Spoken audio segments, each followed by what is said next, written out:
like it? And how did everyone look?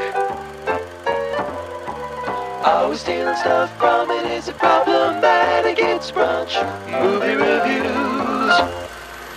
Roma, perhaps the favorite for Best Picture. A movie that looks really good, but is it really good? That's the big question. I don't think anybody knows.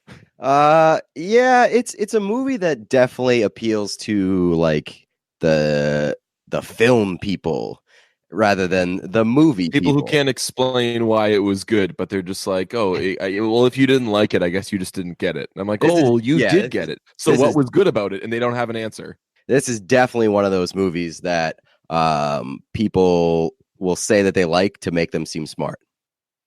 Exactly. And they'll for sure thumb their nose at anybody who asks questions like, so why was it good? I guess let's just start there. Did we like it? Out of 4 points, I gave it a 2.7 because points of it were very powerful. There was like a half an hour stretch during this 2 hour and 15-minute movie, which is a long time, where it was basically between her going to see Fairman at the martial arts thing, and from that time until also shouts out to her, super better at karate than all those guys who even try to do karate.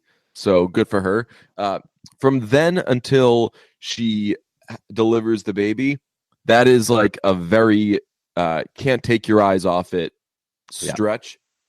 But other than that, and not to say other than that, like the other parts were bad or anything, but like I never wondered why I cared about the family. Yeah, it wasn't particularly gripping. That's what I wrote down. It did not grip me until the last 30 to 40 minutes. Yeah, you're right. So I cared about her. What was her? Was she Cleo? Was that her name? Cleo, yeah. Yeah, I cared about Cleo. I didn't care a ton about the parents for whom she works, or shocker, the kids. Didn't need them. Fairman was quite the asshole. Oh yeah. So, but again, that's part of just like that assholery. Yeah, but that's part of that kind of stretch where it's very captivating. But other than that, I mean, the selling point on this movie is that it looks amazing, and that it's a unbelievable technical movie. Like from a technical standpoint, it is unbelievable. It is beautifully shot. The cinematography is amazing. I think this should be a runaway winner for cinematography this year. The directing is really, really good. But other than that, like I wasn't particularly enthralled. Like the story didn't resonate with me. I didn't care too much about the main characters. Again, like it did not grip me until the last 40 minutes. I will say, I probably would have liked this movie a bit more had I seen it in theaters. And I know that that's something that you said was like recommended to you, but this definitely seems like a movie that you'd give a bit higher of a score if you had no choice but to like devote your undivided attention to the screen.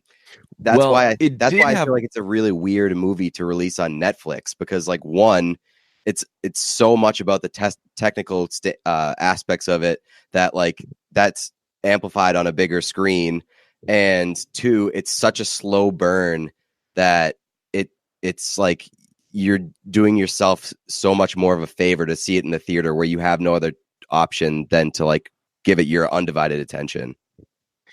It had my undivided attention, but I kept forgetting that I don't speak Spanish as well as I used to.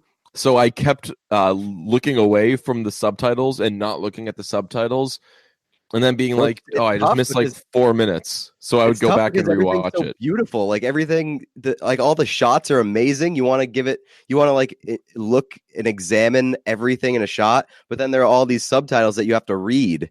So it's like you're being pulled in two different directions, I guess. So then let's jump to how did everyone? What did you give it for how much you liked it? 2.75. So 5. We don't do second. We don't do hundredths. We don't do hundredths. We do tenths. Okay, so then 2.7. I'll match your 2.7. Actually, I'll round Thank up. you. That was very generous. I'll give it a 2.8. I'll round up. 2.8. Okay. This is where I think is kind of where the movie made its bones. How did everything look? I gave it a 1.9 because while it looked incredible, I couldn't shake the idea that they just mapped out what would look cool and then worked their way backwards and built a movie around that. Like there was obviously the fire scene looked great, and but there was the scene where they're at the bar and she drops a cup and it breaks and it just shows the cup and the liquid on the ground and it looks incredible, but I know that doesn't mean anything. And that is only there because it looks really cool. So I think they maybe forced it a little bit. Well, I felt like there was you mentioned the fact that this movie was 2 hours and 15 minutes or somewhere around there. It felt like 30 minutes of this movie could have been cut out and you wouldn't have really lost anything. And it would have packed so much bigger of a punch had like the last 40 minutes been half the movie. You know what I'm saying? Like, oh yeah, like you didn't need to do a big. Again, you didn't need the family really. You could just establish that she has that job, and then still have the scene at the end where she saves the kids and kind of reflects on her having a stillborn baby. You could still have that moment without having all these scenes with that family. So yeah, I suppose. I'm going to give it a 2 out of 2, full 2 out of 2 for how did everyone look, just because we've talked about the fact that this can also mean how did everything look, and this movie was just like a feast for the eyes. So nobody in the cast really stood out to me in terms of like, wow, really nailed the look and stuff. But just like the overall aesthetic of the movie was really great. Yeah, I gave it a 1.9 because while it did look great, a lot of it was forced, and a full 2 should go to more earnest, a more earnest collection of those. So are we stealing stuff from it? I only have one thing, so I'll give it a 1, which is naked martial arts performances after sex. I think that could become a thing. I totally forgot about that. I don't know. I think that you could throw that out into the world. You could add that. That could be something that, like, again, I wouldn't do it, but if I saw somebody do it, I'd be like, "Ooh, didn't see this coming." Was this from Roma? And then we would talk about Roma. Yeah, I didn't. I totally forgot about that scene, which was a completely wild scene. I didn't. Yeah. Very, very weird. But I'm gonna give it a 0 out of 2 because I'm just not taking away anything from this movie. Was it problematic? I gave it an even 1 because they make the father a good, or the husband a good driver and the wife a bad drunk driver, and I think that is perpetuating stereotypes. So that I have down 1.4 out of 2, and my 2 notes are drunk driving. Is really kind of, she doesn't get any blowback for drunk driving other than the damage to her car, which she sells. Which she ends up selling. So she basically, no punishment for drunk driving. And there's dog poop everywhere, and I found that problematic. So people get mad now when when there are bad characters in movies, so they'll say that movies are problematic. So I was thinking, you could really go to town. If you're one of those people, you could hate this movie. You could hate this director for killing a baby, for having a guy threaten to kill a baby, for having a guy almost kill the person he impregnated and her baby. The baby ends up dying like half hour later. Basically everything around Furman, we could say the director is a bad person and cancel him. So just something to keep in mind. Alfonso Cuaron, canceled. So drunk driving and dog poop everywhere, 1.4 for me. Adding all these up, it gets a 6.8 from me, which I think seems about right. It was overall, as a movie, it was fine. I would say it could fall into the "it wasn't very good" category. Yeah, I was not blown away. If people are blown away, it's probably by the cinematography, and that's cool. But that's just one aspect, really. So I think you can have good. You can do things well in a movie and still have it not be a great movie, and that's what I think this movie is. Yeah, I have a 6.2 out of 10. At the end of the day, like, this movie has some of the more memorable scenes from 2018. Like, there are a few scenes from this movie that are just like unreal. I think the ones that I highlighted were the theater scene where it's just like the still shot from behind their seat at the movie theater. I thought that one was really, really cool. I didn't care about that. I thought that was a really, really cool shot. And the army training scene was another one, which is another really like long still shot. I thought that The was martial arts thing. yeah, Yeah, that one. I don't know if that's I don't know if that's like an army thing. I think that might be like a